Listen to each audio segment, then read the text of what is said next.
Good morning friends. ஒரே ஒரு நாளில் நம்ம ட்ரேடிங் அக்கௌண்ட்டில் இருக்கிற மணி எப்படி காலியாகுது, ஏன் காலியாகுது? இதுக்கு நீங்கள் என்றைக்காவது ஒரு உண்மையான காரணத்தை தேடி இருக்கீங்களா? அப்போ அதை பற்றி தான் இந்த ஆடியோவில் நம்ம பேச போகிறோம். அதாவது நான் இன்றைக்கி பேச போகிறது நிறைய ட்ரேடர்ஸோட வாழ்க்கையில் மாற்றக்கூடிய ஒரு விஷயம். ஒரே நாளில் அக்கௌண்ட் எப்படி காலியாகுது? மார்க்கெட் காரணமாக, புரோக்கர் காரணமாக, ஆப்ரேட்டர்ஸ் காரணமாக, இல்லை நம்ம தான் காரணமாக? இந்த இடத்துல நம்மன்றது நம்மளோட எமோஷன்ஸ் தான். பெரும்பாலான நேரங்களில் அக்கௌண்ட்டை காலி பண்ணுறது நாம் தான். நாம் மீன்ஸ் இங்கே நம்ம எமோஷன் தான். இதை ஒரு உண்மையான கதை ஒருத்தர் என்கிட்ட சொல்லி, அதாவது நேற்று தான் வெள்ளிக்கிழமை வியாழக்கிழமை அவர் மார்க்கெட் சென்செக்ஸ் எக்ஸ்பைரியில் அவர் காசை விட்டிருக்காரு. அவரோட கேபிட்டல் 50,000 ரூபாய். அந்த 50,000 ரூபாயில் 40,000 ரூபாய் லாஸ் பண்ணிட்டாராம் நேற்று ஒரே நாளில். அப்போது அவருக்கு என்ன மாதிரி லாஸ் பண்ணுறதுக்கான வாய்ப்பு இருந்திருக்கும், அவரோட ட்ரேடிங் மைண்ட் செட்டு எப்படி இருந்திருக்கும் அப்படின்ற மாதிரி தான் இந்த ஆடியோவில் நம்ம பார்க்கலாம். இது அவர்கிட்ட நான் கேட்டேன், இதை நான் யூடியூப்பில் பேசவா சார் அப்படின்னு. அவர் என்ன சொன்னார்னா, தயவு செஞ்சு பேசுங்க, என்ன மாதிரி பாதி பேர் ட்ரேடிங்கே என்னன்னு தெரியாமல் ஒரே நாளில் 40,000 விடுறோம். காரணம் என்ன? உண்மையாலுமே சொல்லணும்னா எனக்கு அதில் நாலேஜ் இன்னமும் இல்லை. நாலேஜ் இல்லாதனால தான் நான் லாஸ் பண்ணிக்கிட்டே இருக்கேன். அதுவும் நான் நேற்று ஒரு நாள் பண்ண ட்ரேடிங் மெத்தடெல்லாம் கேட்டிங்கன்னா வாயில் கூட சிரிக்க மாட்டீங்க அப்படின்ற மாதிரி சொன்னார்.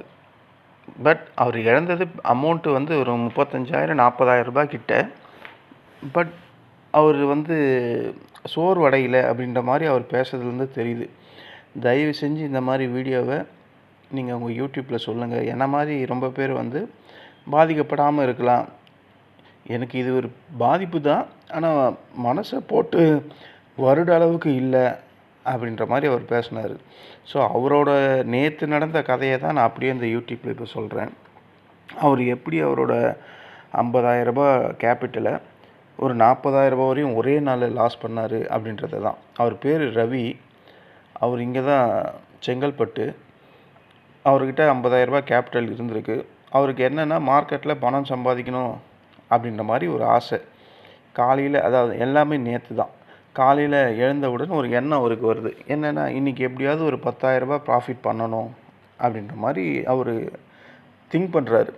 என்னை பொறுத்தவரையும் இன்றைக்கி நான் 10,000 ப்ராஃபிட் பண்ணணும் அப்படின்னு திங்க் பண்ணுறது இங்கே தப்பு. ஏன்னா மார்க்கெட் எவ்வளோ ப்ராஃபிட் கொடுக்கும், எவ்வளோ லாஸ் கொடுக்கும் அப்படின்றது யாருக்குமே தெரியாது. கரெக்டுங்களா? ஆனால் அவர் இங்கே என்ன பண்ணுறாரு, ஃபிக்ஸடான ஒரு ப்ராஃபிட் வேணும் அப்படின்ற மாதிரி மைண்டில் செட் பண்ணிக்கிட்டு உள்ளே வராரு. அப்போது இந்த மாதிரி ஃபிக்ஸடு ப்ராஃபிட் வேணும்னு சொல்ல வரவங்களுக்கு ஸ்டாப் லாஸ் அந்த இடத்துல வைக்கணுன்ற எண்ணமே வராது. இது உண்மையாலுமே சைக்காலஜி பிரகாரம் இருக்கக்கூடிய பிரச்சனை. அவரும் அதே மாதிரி ஒரு ஃபிக்ஸட் ப்ராஃபிட்டுக்குள்ளே எடுக்கணுன்ட்டு உள்ளே வராரு. காலையில் 9:20க்கு ட்ரேட் பண்ணுறாரு. சென்சஸ் எக்ஸ்பைரி தான். ஒரு புட்டை வாங்குறாரு. ஒரு put option out of the மணியை அதுவும் வாங்குறாரு. 20 ரூபாய்க்கு வாங்குறாரு. அதை 20 ரூபாய்க்கு குவான்டிட்டியை 500 குவான்டிட்டி வாங்குறாரு. 20 ரூபாய் ப்ரீமியமை 500 குவான்டிட்டி வாங்குறாரு. அப்போது எவ்வளோ ஆச்சு? 10,000 ரூபாய் ஆச்சு அந்த டோட்டல் காஸ்ட்டு. 9:30 மணி ஆகுது. மார்க்கெட் அவருக்கு எதிர் திசையில் போகுது. நேற்று மார்க்கெட்டு ஒரு 11 மணி வரையும் மேலே தானே போயிட்டு இருந்தது. மார்க்கெட்டு அவருக்கு அப்படியே அகைன்ஸ்டாக எதிர் திசையில் போயிருக்கு. ப்ரீமியம் அவர் வாங்கின 20 ரூபாயிலிருந்து 14 ரூபா போயிருக்கு. அந்த இடத்துல லாஸ் 3,000 ரூபாய் வந்திருக்கு. அவர் அந்த லாஸ் 3,000 அக்செப்ட் பண்ணிக்கல. ஆனால் இங்கே என்ன மாதிரி ட்ரேடர்ஸ், இல்லை பொதுவாக ஒரு ப்ரொஃபஷனல் ட்ரேடர்ஸ் என்ன பண்ணுவாங்கன்னா, 3,000 ரூபாய் லாஸ் அப்படின்றது ஒரு நாளோட என்னுடைய டார்கெட், லாஸோட டார்கெட். அது வந்தால் நான் கண்டிப்பாக வெளியே வந்துடுவேன். ஆனால் அவர் வரல. அவர் என்ன நினைக்கிறாருன்னா, மார்க்கெட்டு எப்போவுமே ஒரு பாட்டம், ஒரு டாப்பு போயிட்டு இறங்கும் அப்படின்ற மாதிரி தான் திங்க் பண்ணிக்கிட்டு இருக்கார். 9:20 மணிக்கே மார்க்கெட் திரும்பி வரும் அப்படின்ற மாதிரி அவர் நம்புகிறாரு. இதுதான் அவரோட ஃபஸ்ட்டு எமோஷன் ட்ராப் அப்படின்ற மாதிரி நான் நினைக்கிறேன். அதாவது லாஸ் வந்த உடனே மனசு என்ன சொல்லும் தெரியுமா? விற்காத, இன்னும் கொஞ்சம் வெயிட் பண்ணு அப்படின்னு தான் சொல்லும். இது எல்லாருக்கும் இப்படி தான் சொல்லும். நான், நீ அப்படின்ற வித்தியாசமே கிடையாது. ட்ரேடிங் பண்ணுற எல்லாருக்குமே இந்த மனசு இப்படி தான் சொல்லும். விற்காத, இன்னும் கொஞ்ச நேரம் வெயிட் பண்ணு. இந்த வெயிட் பண்ணுற ப்ராசஸ் தான் அவருடைய அக்கௌண்ட்டை கொஞ்சம் கொஞ்சமாக காலி பண்ணுது. இதுதான் அங்கே நடக்கக்கூடிய எமோஷன் ட்ராப் அப்படின்னு நான் சொல்கிறேன். 10 மணி ஆச்சு. அவர் வாங்கின அந்த ரூ. 20 ப்ரீமியம் வந்து ரூ.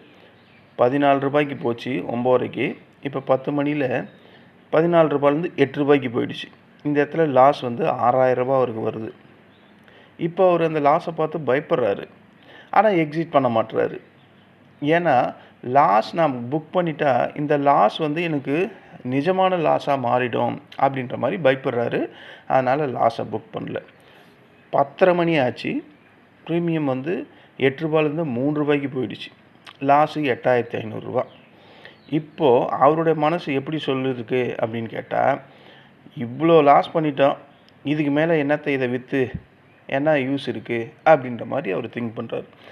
இந்த ஒரு திங்கிங் தாங்க, இவ்வளோ லாஸ் பண்ணியாச்சு, இதுக்கு மேலே நான் என்னத்தை இதை விற்றுட்டு இருக்கிற காசை எடுக்கிற அந்த திங்கிங் தான் பல பேரோட அக்கௌண்ட்டை டோட்டலாக ஜீரோவே ஆக்கிடுது. இதுதான் வந்து அக்கௌண்ட் கில்லர் தாட்ஸ் அப்படின்னு சொல்கிறாங்க. இது நமக்குள்ளே வரவே கூடாது. எவ்வளோ லாஸ் இருந்தால் என்ன, மீதி இருக்கிறது உங்கள் பணம் தானே, அதை ஜீரோவை விடலாமா? புக் பண்ணணுமா இல்லையா? சரி போதும் லாஸஸ்ஸு அப்படின்னு ரூ. 3000 இருந்து ரூ. 6000 இருந்து ரூ. 8500 லாஸு. எவ்வளோ நேரத்தில்? மார்க்கெட் 9:15க்கு ஓப்பன் ஆகி 10:30 மணிக்குள்ளேயே. இதுதான் ஃப்ரெண்ட்ஸ் நான் சொல்கிறது. ஒரு சின்ன லாஸஸ் இருக்கும்போதே அந்த ட்ரேடை எக்ஸிட் பண்ணுறது தான் புத்திசாலித்தனம். திரும்பி வரும், இன்னும் கொஞ்ச நேரம் வெயிட் பண்ணலாம், மார்க்கெட் இறங்கும் அப்படின்றது உங்கள் ஸ்டாப் லாஸை ரீச் ஆகாத வரையும் அந்த திங்கிங்கெல்லாம் ஓகே. உங்கள் ஸ்டாப் லாஸை ரீச் ஆகி அதுக்கும் மேலே லாஸ் பண்ணி அதுக்கும் மேலே லாஸ் பண்ணிக்கிட்டே இருக்கும்போது ஏன் அதுக்காக வெயிட் பண்ணுறீங்கன்னு எனக்கு புரியல. அப்போ என்ன பண்ணணும்? ஒரு சின்ன நமக்கு லாஸ், நம்மளோட ஸ்டாப் லாஸ் வரும்போதே அந்த என்ட்ரியை எக்ஸிட் பண்ணிடணும். அது பெருசானதுக்கப்புறம் எக்ஸிட் பண்ணுறதுனால என்ன யூஸ் இருக்குது? நீங்கள் சரி இது மாதிரி ஒரு நாள் பண்ணால் பரவாயில்ல, ஒவ்வொரு நாளும் இப்படி தான் பண்ணுறீங்க. லாஸ் வந்தால் மட்டும் மோர் தென் ஹவர்ஸ் வெயிட் பண்ணுறீங்க. அது உங்களுக்கு ப்ராஃபிட் என்றைக்கோ ஒரு நாள் போயிருக்கும், எல்லா நாளும் போதா? அது ஏன் உங்களுக்கு தோணவே மாட்டுது அப்படின்றது எனக்கு புரியல. அப்போது ஒரு ஸ்ட்ரிக்டான ரூல் உங்கள்கிட்ட இல்லை. ஒரு ஸ்டாப் லாஸ்னால் அந்த ஸ்டாப் லாஸை நம்ம கண்டிப்பாக ஃபாலோ பண்ணணும் அப்படின்ற மாதிரி எண்ணம் வந்து இன்ட்ராடே டைமில் உங்களுக்கு வரமாட்டுது. இன்னமும் நம்ம வந்து ஏனோ தானோ அப்படின்ற மாதிரி தான் ட்ரேட் பண்ணிக்கிட்டு இருக்கோம். இது தப்பு. பணம் போனதுக்கப்புறம் புலம்புறதுக்கு முன்னாடி இதை ஃபஸ்ட்டே நம்ம ஸ்ட்ரிக்டாக ஃபாலோ பண்ணிட்டா 3000 போயிருக்கோம். மீதி 5500 அவர்கிட்ட காசு இருந்திருக்கும் அந்த நண்பர் ரவிக்கிட்ட. ஆனால் அவர் அப்படி பண்ணலை. சரி மதியம் 11 மணி ஆகியிருக்கு. அக்கௌண்ட் பேலன்ஸு 50,000லேருந்து 8500 லாஸ் பண்ணிட்டாரு. மீதி இருக்குது 41,500 தான். இங்கே என்ன நடக்குது அப்படின்ற மாதிரி நீங்கள் கேட்டிங்கன்னா, அவருக்குள்ளே ஒரு ரிவெஞ்ச் ட்ரேடிங் வருது. இந்த 8500 நான் கண்டிப்பாக இன்றைக்கி எடுக்கணும். இன்றைக்கி எக்ஸ்பைரி டே தானே, ஒரு லம்பாக ஒரு குவான்டிட்டியை வாங்கிட்டா கண்டிப்பாக ப்ராஃபிட் வரும். 8500 ஒரு 50-60 குவான்டிட்டி வாங்கிட்டா ஒரே ஒரு 10 பாயிண்ட் வந்தாவே வந்துடும் நம்ம இழந்த காசு அப்படின்ற மாதிரி மதியம் 11 மணிக்கு திங்க் பண்ணுது. இந்த ரிவெஞ்ச் ட்ரேட் அப்படின்னா என்ன? மார்க்கெட்டை நம்ம பழிவாங்க நினைக்கிற முயற்சி தான் இந்த ரிவெஞ்ச் ட்ரேடிங். கரெக்ட் தானே? அதே தான் அவரும் நம்ம ஃப்ரெண்டும் ரவியும் நினைக்கிறாரு. இந்த லாஸு இன்றைக்கே நான் ரெக்கவரி பண்ணணும் அப்படின்ற மைண்ட் செட்டு அவருக்குள்ளே வருது. நான் சொன்ன மாதிரி இதுதான் அவர் பண்ணக்கூடிய மிகப்பெரிய 2வது தப்பு. 11:15க்கு ஒரு புட்டை வாங்குறாரு. இல்லை 11 மணிக்கு கால் தான் வாங்கினார். மறுபடியும் ஒரு காலையே வாங்கியிருக்காரு. காலை வாங்கிட்டு குவான்டிட்டியை டபுள் பண்ணுறாரு. புட்டு தான் வாங்கியிருக்கேன்னு சொன்னார். ஒரு புட்டை வாங்குறாரு, குவான்டிட்டி டபுள் ஆகுது. ஏன்னா லாஸை ரெக்கவரி பண்ணணும் அப்படின்ற ஒரு கான்செப்டுக்காக புட்டை மறுபடியும் வாங்குறாரு. புட்டில் தான் ஆல்ரெடி 8500 லாஸ் பண்ணியிருக்காரு. அகைன் வந்து அவருக்கு ஒரு எண்ணம் மார்க்கெட்டு இறங்கும் அப்படின்ற மாதிரி மறுபடியும் போயிட்டு டபுள் குவான்டிட்டியில் வந்து ட்ரேட் பண்ணுறாரு. மறுபடியும் லாஸ் பண்ணுறாரு. ஓகேங்களா? இப்படியே அவர் ஆனால் மார்க்கெட் நேற்று கடைசியில் இறங்கி தான் முடிஞ்சிருக்கு. ஆனால் அதுக்குள்ளே அவரோட அமௌண்ட்டை லாஸ் பண்ணியிருக்காரு. ஓகேங்களா? அதாவது ஒரு மார்க்கெட் சைட்வேல இருந்தால் காலும் கரையும் புட்டும் கரையும். ஏன்னா அந்த இடத்துல டைம் டிகே வேலை செய்யுது. அது இல்லாமல் இன்றைக்கி தான் அதாவது நேற்று தான் லாஸ்ட்டு சென்செக்ஸோட எக்ஸ்பைரி. அப்போ என்ன ஆகும், மார்க்கெட் மொமெண்டம் இல்லைன்னா மெல்ட் ஆகிட்டே இருக்கும். ஓகேங்களா? அந்த மாதிரி நேரத்துலையும் நம்ம ட்ரேட் பண்ணக்கூடாது. நல்ல வேலை நேற்று அந்த மாதிரி டைம் டிகே ஆகிற அளவுக்கு எதுவுமே இல்லை. ஒரு 12 மணி வரையும் மார்க்கெட் ஏறிச்சு. 1:30 மணிலேருந்து மார்க்கெட் கீழே வந்துச்சு. ஒரு அப்ஸ் அண்ட் டவுன்ஸ் மாதிரி தான் இருந்தது. அதனால் அவர் ஃபுல்லாக இருந்தது எல்லாமே காலையில் எல்லாம் புட் சைடில் இருந்துட்டு மார்க்கெட் இறங்கும் போது அவர்கிட்ட மணி இல்லை. ஏன்னா அதில் வந்து ஒரு 35,000 40,000 கிட்ட லாஸ் பண்ணிட்டார். இதுதான் அவர் பண்ணது.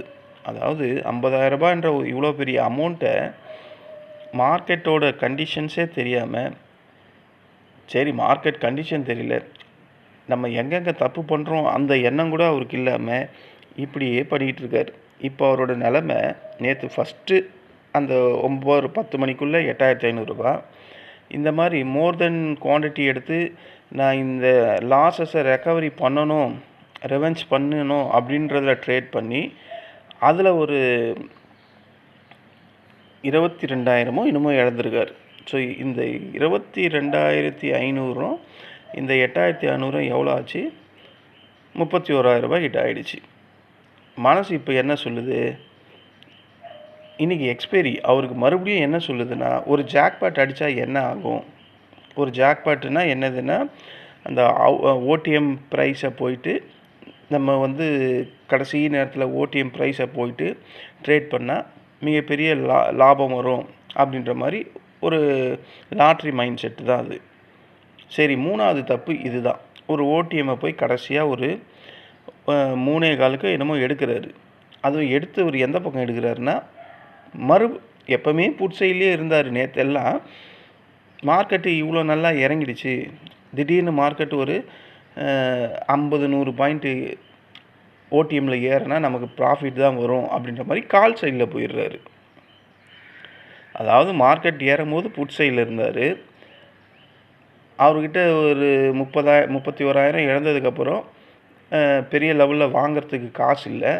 அதுக்கப்புறம் என்ன தோணுதுன்னா, ஓடிஎம்மில் மோர் தென் லாட்ஸ் எடுக்கலாம், ஒரு ₹5 ப்ரீமியம் ₹2 ப்ரீமியம் வாங்கினா அது ஒரு ₹50 ₹100 போகும் அப்படின்ற மாதிரி திங்க் பண்ணுறாரு. திங்க் பண்ணதெல்லாம் கரெக்டு. ஆனால் புட் சைடில் இல்லாமல் கால் சைடில் போயிடுறாரு. இதுதான் அவரோட 3வது தப்பு. இந்த மாதிரி இதில் ஒரு ₹10,000 9,500 இழந்தார். இதை எனக்கு ஸ்க்ரீன்ஷாட்டில் அனுப்பிச்சிருக்காரு. ஸோ டோட்டலாக ₹40,000 காலி ஒரே நாள் ட்ரேடில். என்ன மாதிரியான மைண்ட் செட்டுக்கு அவர் போயிருக்காரு பாருங்கள். ஃபஸ்ட்டு ₹8,500 போனது, அதுக்கப்புறம் ஒரு 21,500 போனது, அதுக்கப்புறம் ஒரு ₹9,000 போனது, ₹9,500 போனது, டோட்டல் கேபிட்டல் 50,000. இதில் ₹40,000 இப்படி போச்சுன்னா இந்த இடத்துல இவர் என்ன கற்றுக்கிறதுக்கு விரும்புகிறாரு, அப்போ இவர் மார்க்கெட்டை என்னவா அப்ரோச் பண்ணுறாரு அப்படின்றது உங்களுக்கு புரியுதா? அவரே இதெல்லாம் என்கிட்ட சொல்கிறாருங்க. எனக்கு ஒன்றுமே தெரிலங்க, நான் ஏதோ சீட் ஆடுற மாதிரி இந்த ட்ரேடிங்கை பண்ணிக்கிட்டு இருக்கேன், அனாவசியமாக ₹40,000 ஒரே நாளில் விட்டேங்க அப்படின்ற மாதிரி ரொம்ப கூலாக சொல்கிறாரு. அப்போ இந்த ஓடிஎம் ஆப்ஷன் வாங்கிறது அப்படின்றது என்ன, இங்கே பியூராக லக்கு. அதுக்கு ஒரு ₹10,000 செலவு பண்ணியிருக்காரு. ஏன்னா அது ஒரு ஒரு ₹2 ப்ரீமியம் வாங்கினா ₹50 போகும் அப்படின்ற மாதிரி அவர் நம்புறாரு. அதே மாதிரி 1008 யூடியூப்பில் இது மாதிரி சொல்கிறாங்க. நானே முந்தா நேற்று செவ்வாய்க்கிழமை அப்படி தான் நடந்தது. நான் வந்து நடக்காததை சொல்லலை, நடந்ததை கண்ணெதிரில் காமிச்சேன். ஓகேங்களா, பாருங்கள். ஆனால் நான் அதில் என்ன சொன்னேன், அது பியூராக லக்கு, எந்த ஸ்ட்ரைக் ப்ரைஸ் போகும்லாம் நமக்கு தெரியாது, நீங்கள் அதை ட்ரேட் பண்ணால் முழுக்க லக்கு தாங்க காரணம்னு சொன்னேன். அதெல்லாம் விட்டுட்டு காமிச்ச இந்த ₹2 வந்து ₹90 ₹100 போனதை மட்டும் பிடிச்சிக்கிறாங்க ஜனங்க. ஸோ அது தப்பு. அப்படி இருந்தீங்கன்னா மார்க்கெட்டோட கண்டிஷன் தெரியாமல் நீங்கள் ஓடிஎம்மை எக்ஸ்பைரி டேயில் செல் பண்ணாலும் சரி, இல்லை ஒரு புட்டையோ ஒரு காலையோ பை பண்ணாலும் சரி, அதுவும் லாஸஸ் ஆகிறதுக்கு தான் வாய்ப்பு. அப்போ ரியாலிட்டி என்னென்னா,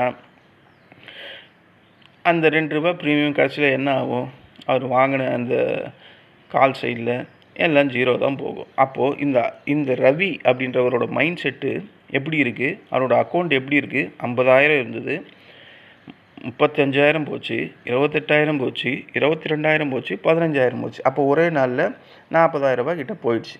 அப்போ உண்மையான காரணம் இந்த இடத்துல மார்க்கெட்டுன்னு நீங்கள் நினைக்கிறீங்களா? மார்க்கெட்டு கிடையாது. உண்மையே நீங்கள் கவனிச்சிங்கன்னா லாஸ் வந்தது மார்க்கெட்டு தான் காரணமா அப்படின்னு கேட்டால், மார்க்கெட்டு லாஸ் வந்ததுக்கான காரணம்லாம் கிடையாது. முதல் காரணம் என்னென்னா, அவர் எந்த இடத்துலையுமே ஸ்டாப் லாஸ் அப்படின்றது ஒன்று யூஸ் பண்ணவே இல்லை. ரெண்டாவது காரணம், பொசிஷன் சைஸிங் அதிகம், அதுவும் எக்ஸ்பைரி டேயில், அதுவும் தப்பு. மூணாவது காரணம் ரிவென்ஸ் ட்ரேடிங், அதுவும் தப்பு. நாலாவது காரணம் ஓடிஎம்மை லாட்ரி மாதிரி பிஹேவ் பண்ணி ட்ரேட் பண்ணது. எக்ஸ்பைரியும் தெரியுது, அதுவும் நம்ம 10,000 ரூபாய்க்காங்க ட்ரேட் பண்ணுறது. ஏற்கனவே ஒரு 31,000 லாஸ் பண்ணிட்டோம், 30,000 ரூபாய் கிட்ட. மறுபடியும் 10,000 ரூபாய் இழக்கிறதுக்கு எப்படி மனசு வருதுன்னு எனக்கு தெரியல. அப்போது ஓடிஎம்மை லாட்ரி பேஸ் பண்ணி ட்ரேட் பண்ணுற அந்த மென்டாலிட்டி. அஞ்சாவது காரணம் எமோஷனை கண்ட்ரோல் பண்ணவே முடியல. பாதி பேரோட பிரச்சனை, பாதி பேர் இல்லை, ரீட்டைல் ட்ரேடரோட பிரச்சனையே இந்த எமோஷன் தான். இப்போ 50,000 ரூபாய், நேற்று வரையும் 50,000 ரூபாய் அக்கௌண்ட்டில் இருந்தவருக்கு இன்றைக்கி 10,000 ரூபாய் தான் இருக்குன்னும் போது இப்போ வருத்தப்பட்டு என்ன பிரயோஜனம் அப்படின்றது தான்.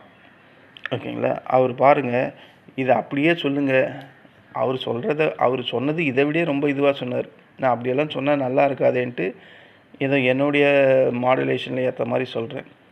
நான்லாம் எதுக்குங்க ட்ரேட் பண்ணுறேன் அப்படின்லாம் கேட்க ஆரம்பிச்சிட்டார். அவரே ஒரு இலவம் தெரில எனக்கு அப்படின்லாம் அவர் சொன்னார். ஸோ இந்த இடத்துல ப்ரொஃபஷனல் ட்ரேடர்ஸ் என்ன பண்ணுவாங்க, ஒரு 50,000 ரூபாய் கேபிட்டல் ஒரு நாளைக்கு ட்ரேட் எடுக்கிறாங்க. அதில் 3,000 ரூபாவோ 1,000 ரூபாவோ ரிஸ்க் எடுப்பாங்க. அட்லீஸ்ட் ஒரு 3,000, நான்லாம் 3,000 எடுப்பேன் 50,000 ரூபாய்க்கு. அப்போ 3,000 ரூபாய் எனக்கு ஸ்டாப் லாஸ் ஹிட் ஆயிடுச்சுன்னா நான் வெளியே வரணும். இதுதான் ரூலு, இதை தான் நம்ம ஃபாலோ பண்ணணும். ஆனால் அவருக்கு அந்த மாதிரியே எண்ணம் இல்லை. மறுபடியும் ஸ்டாப் லாஸ் ஹிட் ஆகிருக்கு. அவர் ஸ்டாப் லாஸே யூஸ் பண்ணலை, ஃபுல்லாக ஒரு கேம்பிளிங் மாதிரியே என்ட்ரி எடுத்துக்கிட்டே இருந்திருக்காரு. ஸோ இந்த மாதிரி மைண்ட் செட்டில் நீங்கள் யாராவது இருந்து எக்ஸ்பைரி டேயில் ட்ரேட் பண்ணிங்கன்னா உங்கள் அக்கௌண்ட் முழுசாக ஜீரோ ஆகிறதுக்கான வாய்ப்புகள் அதிகம். நல்ல வேலை அவருக்கு ஒரு 10,000மாவது பிடிச்சி வைக்கணுன்ற தோணியிருக்காது. மார்க்கெட் அதுக்கு மேலே ட்ரேட் ஆகலை, அதுதான் அங்கே இருக்கக்கூடிய உண்மை. இதையும் அவர் தான் சொன்னார். இந்த 10,000 ரூபாய் மட்டும் ஏன் நின்றுச்சின்னு கேட்குறீங்களா சார்? அதுக்கு மேலே மார்க்கெட் இல்லை சார். 3:30 மணிக்கு மேலே, 3:30 மணிக்கு மேலேயும் மார்க்கெட் இருந்தால் நான் இந்த 10,000த்தையும் மார்க்கெட்டு தான் கொடுத்து வந்திருப்பேன் அப்படின்னாரு. அப்போது அவர் டோட்டலாக அவர் கண்ட்ரோல்லையே இல்லை அப்படின்றது இங்கே புரியுது. ஓகேங்களா? இதுதான் ஃப்ரெண்ட்ஸ், ஒரு ட்ரேடருக்குள்ளே எக்ஸ்பைரி டேயில் இந்த மாதிரி போராட்டம் நடக்கும். நம்ம எக்ஸ்பைரி டேவை மட்டும் ஏதோ ஒரு பெரிய பணம் சம்பாதிக்கிற டேவாக நம்ம ஃபீல் பண்ணுறோம். ரியலாக பார்த்தா மிகப்பெரிய பணத்தை இழக்கிற டே தான் இந்த எக்ஸ்பைரி டே. மார்க்கெட்டில் ஒரு வெற்றி பெறவங்க எல்லாமே என்னென்னா, பெரிய பெரிய ப்ராஃபிட் எடுத்தவங்களாம் யாருமே கிடையாது. பெரிய பெரிய லாஸஸை தவிர்த்தவங்க தான், அவாய்ட் பண்ணவங்க தான். அதனால தான் அவங்களால மார்க்கெட்டில் சர்வே பண்ணிக்கிட்டே இருக்க முடியுது. நம்ம ரவி மாதிரி, நம்ம ஃப்ரெண்டு மாதிரி பெரிய பெரிய லாபத்துக்காக அந்த ஃபிக்ஸடு ப்ராஃபிட் அப்படின்றத நம்ம தீர்மானிக்கவே கூடாது. அவர் பண்ண ஃபஸ்ட்டு தப்பே அதுதான். 10,000 ரூபாய் இன்றைக்கி ப்ராஃபிட் பண்ணணும்னு வந்தார், 40,000 ரூபாய் லாஸ் பண்ணிட்டார்.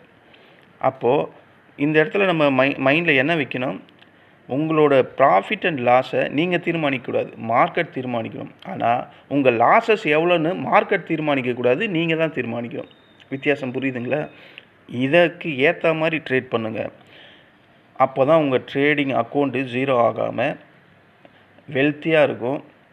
நம்ம ட்ரேட் பண்ணணும்னு நினச்சா அந்த ட்ரேடிங் ரூலை கண்டிப்பாக ஃபாலோ பண்ணணும். அப்போ இந்த இடத்துல நம்ம தோக்கிறது மார்க்கெட்டாலலாம் கிடையாது.